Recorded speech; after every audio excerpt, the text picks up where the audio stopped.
Hello and welcome my friend. आज हम इस न्यू वीडियो में टाइप्स ऑफ मैट्रिसेस जानेंगे और उसकी डेफिनेशन को डिटेल्स में देखेंगे। पिछले वीडियो में हम लोगों ने मैट्रिसेस के डेफिनेशंस को देखा था और समझा था। आज हम इसमें टाइप्स ऑफ मैट्रिसेस को देखेंगे।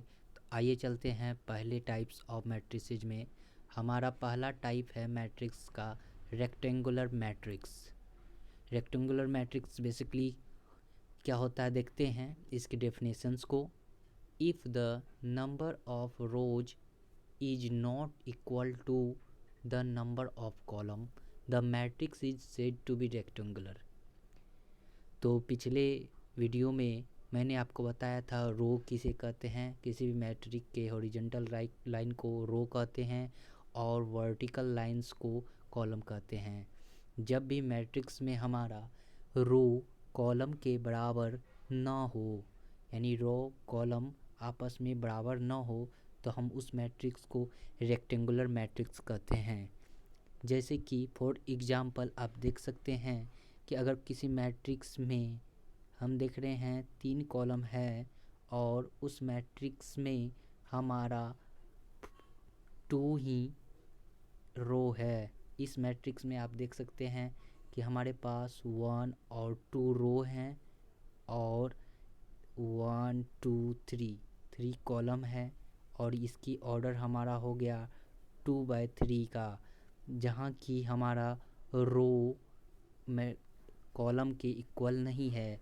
तो इस टाइप के मैट्रिक्स को हम रेक्टेंगुलर मैट्रिक्स कहेंगे। ठीक है, अगले टाइप के मैट्रिक्स को अब हम देखते हैं। तो हमारे पास नेक्स्ट टाइप का मैट्रिक्स है स्क्वायर मैट्रिक्स। इसकी डेफिनेशंस को हम देखते हैं। If in a m/n matrix where m equal to n, that is the number of row is the same as the number of columns, the matrix is called a square matrix of order n। अगर किसी matrix में अगर हमारा रो और column equal हो जाए तो हम कह सकते हैं कि वह एक स्क्वायर मैट्रिक्स है। जैसे कि अगर मेरे पास इस टाइप का कोई मैट्रिक्स है जिसमें कि हमारे पास 1 और 2 रो है और इसमें हमारे पास 2 कॉलम है, तो इसके ऑर्डर मेरे पास हो गए 2/2 के। तो यहाँ आप देख सकते हैं कि रो और मेरा जो कॉलम है वो दोनों आपस में बराबर हैं। तो हम कह सकते हैं कि यह एक स्क्वायर मैट्रिक्स का एग्जाम्पल है। तो अगले टाइप के मैट्रिक्स को अब हम देखते हैं कि नेक्स्ट टाइप का मैट्रिक्स हमारे पास क्या है। नेक्स्ट टाइप का मैट्रिक्स हमारे पास है non singular and singular matrices. इसकी डेफिनेशंस को देखते हैं। अ square matrix is a said to be non-singular or singular according as the determinant where determinant of A is not equal to 0 और determinant of A is equal to 0। तो इस example में हमें कहा गया है कि नॉन सिंगुलर और सिंगुलर मैट्रिक्स दोनों को हमें समझना है। तो यह नॉन सिंगुलर और singular matrix basically square matrix का ही भाग है। जब भी किसी स्क्वायर मैट्रिक्स का डिटर्मिनेंट हम निकालते हैं और वह डिटर्मिनेंट हमारा 0 के बराबर अगर नहीं आता है तो हम यह कह सकते हैं कि वह नॉन सिंगुलर मैट्रिक्स है। अगर किसी भी मैट्रिक्स का अगर हम डिटर्मिनेंट निकालते हैं और वह डिटर्मिनेंट की वैल्यू मेरे पास 0 आ जाती है तो हम कह सकते हैं कि वह सिंगुलर मैट्रिक्स है। तो ध्यान रखेंगे आप, डिटर्मिनेंट निकालने के लिए आप 11th क्लास पढ़े होंगे। यह स्क्वायर मैट्रिक्स की एक एग्जाम्पल है नॉन सिंगुलर और सिंगुलर मैट्रिक्स। तो आइए देखते हैं हम अगले मैट्रिक्स के टाइप्स की ओर। तो चौथा नंबर पे हमारे पास अगला मैट्रिक्स है यूनिट मैट्रिक्स।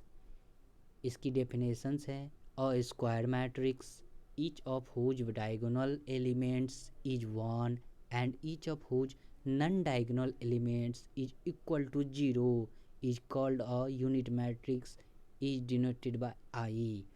तो यूनिट मैट्रिक्स में हम बेसिकली यह भी एक स्क्वायर मैट्रिक्स का टाइप है जिसका कि डायगोनल एलिमेंट 1 होना चाहिए। एज फॉर एग्जांपल आपके पास इस टाइप का मैट्रिक्स मिल सकता है जिसका डायगोनल एलिमेंट हमारा 1 होना चाहिए और डायगोनल के अलावा नॉन डायगोनल एलिमेंट जो होगा वो हमारा 0 होना चाहिए। तो यहाँ आप देख सकते हैं कि हमारे पास जो डायगोनल का एलिमेंट है वो 1 है और नॉन डायगोनल एलिमेंट का अर्थ यह हुआ कि डायगोनल के एलिमेंट को छोड़कर ये ऊपर वाले जो एलिमेंट हैं और नीचे वाले जो एलिमेंट है डायगोनल एलिमेंट को छोड़कर जितने भी एलिमेंट हैं वह 0 हो। तो इसे ही हम यूनिट मैट्रिक्स कहते हैं। यूनिट मैट्रिक्स को बेसिकली आई द्वारा डिनोट किया जाता है। अगर कोई मैट्रिक्स यूनिट मैट्रिक्स मेरे पास इस टाइप से मिल रही है जो कि 2x2 ऑर्डर की है तो हम इसे I2 से डिनोट करेंगे, जहाँ कि I हमारा यूनिट मैट्रिक्स को दर्शाता है और 2 इसके ऑर्डर को दर्शा रहा है। इसका अर्थ यह हुआ कि यह एक स्क्वायर मैट्रिक्स है जिसका कि 2 रो हैं और 2 कॉलम हैं। अगर मेरे पास इस टाइप का कोई मैट्रिक्स रहेगा तो हम कहेंगे कि यह 3x3 ऑर्डर का मैट्रिक्स है और इसे हम I3 द्वारा डिनोट करेंगे क्योंकि I हमारा यूनिट मैट्रिक्स को डिनोट करेगा और 3 हमारा ऑर्डर को डिनोट करेगा। तो आइए चलते हैं हम नेक्स्ट मैट्रिक्स के टाइप्स की ओर। हमारा 5वां मैट्रिक्स का टाइप्स है नल मैट्रिक्स और जीरो मैट्रिक्स। आइए देखते हैं इसके डेफिनेशन को। अ मैट्रिक्स रेक्टेंगुलर और square each of whose elements is 0 is called a zero matrix or a null matrix and is denoted by O। तो इसका मतलब है कि कोई भी मैट्रिक्स या तो वो स्क्वायर भी हो सकता है या रेक्टेंगुलर भी हो सकता है। इसका अर्थ है कोई भी मैट्रिक्स का अगर सारा एलिमेंट अगर 0 हो जाए तो वह नल मैट्रिक्स या जीरो मैट्रिक्स कहलाएगा। सपोज दैट आपके पास यह मैट्रिक्स है तो वह जीरो मैट्रिक्स कहलाएगा। यह तो स्क्वायर मैट्रिक्स का आपको एग्जांपल हो गया। अगर पास रेक्टेंगुलर मैट्रिक्स है तो यह भी आपका नल मैट्रिक्स और जीरो मैट्रिक्स कहलाएगा। तो आप लोगों ने समझा नल और जीरो मैट्रिक्स को। आइए हम चलते हैं नेक्स्ट मैट्रिक्स के टाइप की ओर। हमारा नेक्स्ट टाइप की मैट्रिक्स है रो मैट्रिक्स। इसके डेफिनेशंस को आप देख सकते हैं। A matrix of n elements arranged in one row only is called a row matrix और a row vector. It is a 1/n matrix, thus A1, A2, A3 is a row matrix और a row vector। तो basically row matrix को समझने के लिए यहाँ पे आप देख सकते हैं कि इसके एलिमेंट जो हैं A1, A2, A3 इस टाइप के एलिमेंट हमें मिलेंगे जो कि हमारा रो में ही मिलेंगे। तो एक ही रो इस मैट्रिक्स में हमारा है। आप देख सकते हैं इसमें एक ही रो है और हमारा n कॉलम हमारे पास है 1 2 3 4। इस तरह से हमारे पास n कॉलम मिल सकते हैं लेकिन हमारे पास एक ही रो है। अगर हमारे पास एक ही रो वाला मैट्रिक्स मिले तो हम उसे रो मैट्रिक्स कहते हैं और इसे रो वेक्टर भी कहा जाता है क्योंकि इस मैट्रिक्स में एक निश्चित डायरेक्शन की ओर ही हमारा मैट्रिक्स बढ़ रहा है। हमारा मैट्रिक्स इस डायरेक्शन की ओर या इस डायरेक्शन की ओर नहीं बढ़ रहा है, इसलिए इसे वेक्टर कहा गया है और इसकी डेफिनेट वैल्यू भी निकलती है जो कि वेक्टर हम इसे कह सकते हैं। तो आप लोगों ने समझा कि रो मैट्रिक्स क्या होता है। आइए हम लोग देखते हैं नेक्स्ट मैट्रिक्स के टाइप्स की ओर जो कि हमारा है कॉलम मैट्रिक्स। आप देख सकते हैं यह कॉलम मैट्रिक्स का डेफिनेशंस है। column matrix, a matrix of n elements arranged in one column only, is called a column matrix or a column vector. It is an n by 1 matrix. thus for example के रूप में यह दिया गया है जो कि एक कॉलम मैट्रिक्स है। आप इस एग्जाम्पल में देख सकते हैं। इस एग्जाम्पल में आपको देखने के लिए मिलेगा कि इस में आपको एक कॉलम मिलेंगे, इसलिए एक ही कॉलम मिलने के कारण इसे कॉलम मैट्रिक्स कहा जाता है। इसके पास केवल एक ही कॉलम होते हैं, लेकिन इसके पास कई रो होते हैं। इसके पास n रो हो सकते हैं, जिसके कारण इसका ऑर्डर हमें n रो और एक कॉलम के रूप का मिलता है। तो हम इसे कहते हैं कि यह एक कॉलम मैट्रिक्स है। आप ध्यान से देखेंगे तो इसकी वृद्धि एक ही डायरेक्शन की ओर हो रही है। आपको इस डायरेक्शन में इसकी वृद्धि नहीं मिलेगी और इसकी आपको एक डेफिनेट वैल्यू भी मिलेगी। सिंस इसके पास एक डायरेक्शन है और इसकी डेफिनेट वैल्यू भी है, तो इसलिए हम इसे कॉलम मैट्रिक्स कहते हैं। तो आइए हम देखते हैं नेक्स्ट मैट्रिक्स के टाइप को।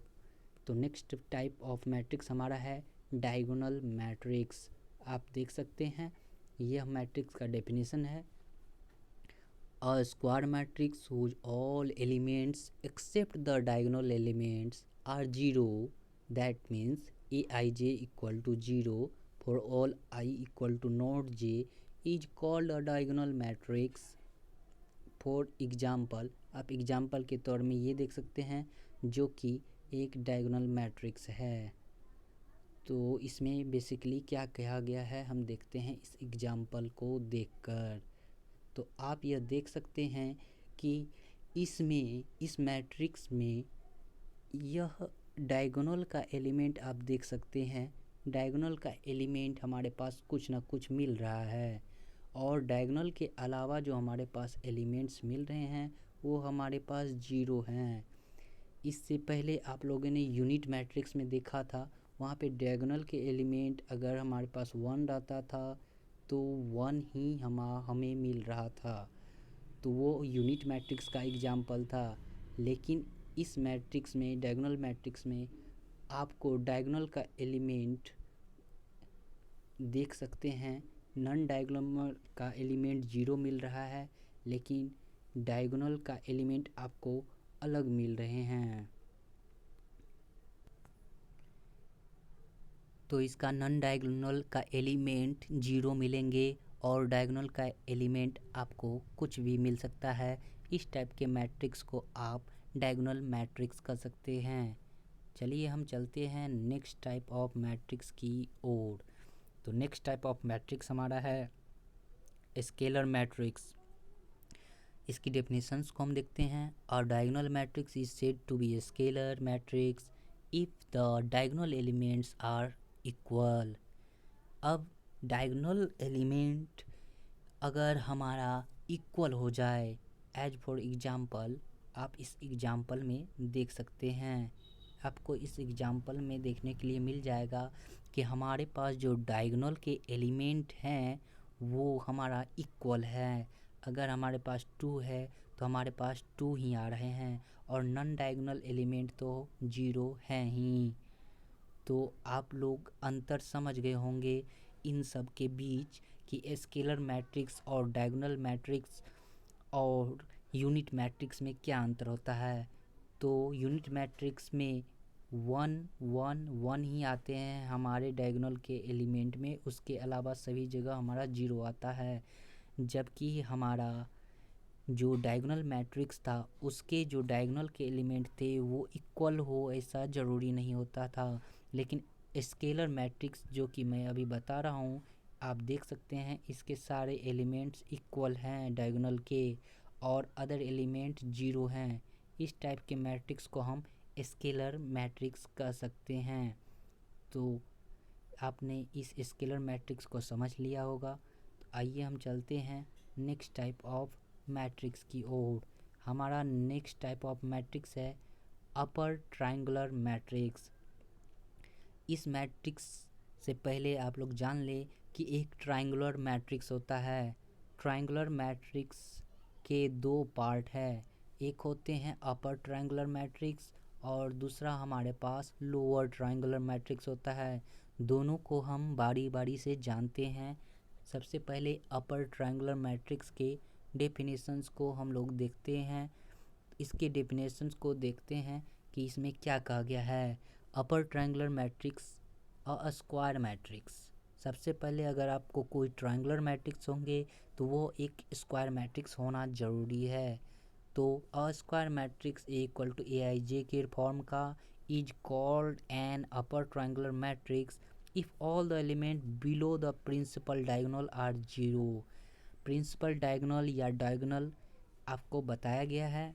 अगर उस प्रिंसिपल डायगोनल या डायगोनल के आप देख सकते हैं, जैसे कि इस एग्जांपल में हमारा प्रिंसिपल डायगोनल है, उसके जो बिलो का एलिमेंट आप देख सकते हैं सारा यह जीरो है। अगर आपको इस टाइप का मैट्रिक्स मिल जाए तो इसे अपर ट्रायंगुलर मैट्रिक्स कहते हैं, क्योंकि इसके अपर भाग के एलिमेंट ही वैल्यूबल होते हैं। तो इसे अपर ट्रायंगुलर मैट्रिक्स कहते हैं क्योंकि इसके डायगोनल के नीचे के सारे एलिमेंट जीरो होते हैं। तो आप लोगों ने समझा कि अपर ट्रायंगुलर मैट्रिक्स क्या होते हैं। आइए हम चलते हैं नेक्स्ट टाइप ऑफ मैट्रिक्स की ओर। हमारा लास्ट और नेक्स्ट टाइप ऑफ मैट्रिक्स है लोअर ट्रायंगुलर मैट्रिक्स। देखिए, आप प्रिंसिपल डायगोनल और मेन डायगोनल को आप जानते हैं, तो देखते हैं इसके डेफिनेशंस को। A square matrix, lower triangular matrix भी स्क्वायर मैट्रिक्स होता है। A square matrix equal to AIJ form का is called a lower triangular matrix if all the elements above the principal diagonal are zero. The general form of a lower triangular matrix is, ये example हमारा दिया हुआ है। तो इसमें basically यह कहा गया है कि हमारा जो प्रिंसिपल डायगोनल है, डायगोनल का एलिमेंट के ऊपर के जितने भी एलिमेंट है वो हमें जीरो मिलेंगे और नीचे के में हमें अदर एलिमेंट मिल सकते हैं। तो जब भी हमारा डायगोनल के ऊपर के एलिमेंट जीरो मिल जाए तो लोअर ट्रायंगुलर मैट्रिक्स उसे कहते हैं। आई होप कि आप लोगों को ये सारे टाइप्स समझ में आए होंगे। अगर आप लोगों को फिर भी समझ में नहीं आया होगा तो आप दोबारा इस वीडियो को देख सकते हैं। मुझे लगता है कि आपको फिर से देखना चाहिए इस वीडियो को, आपको ज़रूर समझ में आ जाएगा। Thanks for watching. अगर आपने सब्सक्राइब नहीं किया तो सब्सक्राइब कर लें। Thank you very much for watching.